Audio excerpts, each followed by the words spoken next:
In Colombia, the United Nations has released a report on the environmental challenges of the ongoing peace process. Our correspondent Natalia Margarita has the details.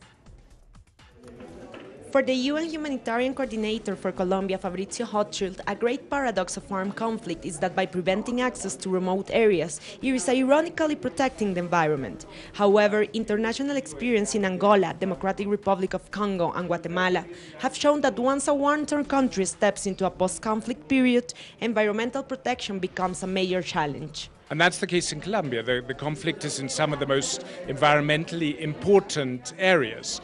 So, of course, it's very desirable to put an end to conflict, to get access to those areas, but our concern is that it's done in a responsible way, that is mindful of the impact on the environment in a part of the world that is important not only for Colombia, but for the region as a whole, and in terms of diversity of species and contribution to global climate, important for the whole world.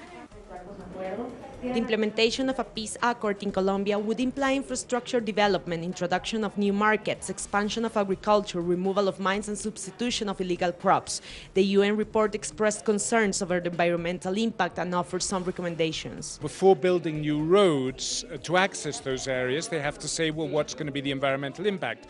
Before conceding new mining interests, they have to make sure that the companies that will move in there will mine responsibly and work together with the local communities. They have to look for economic models locally that are environmentally sensitive.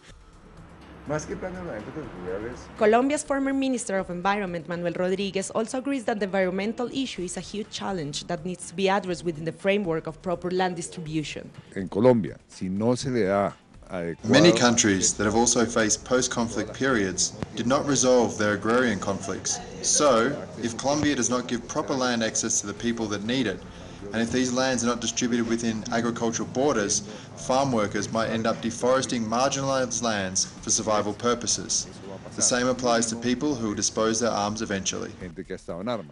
The UN report recommends that territorial planning be considered crucial in the construction of a sustainable peace in Colombia, and that this should be done in coordination with the local communities. This last point is particularly important considering that land distribution has historically been at the core of Colombia's long-standing conflict. From Bogotá, Natalia Margarita, Telesur.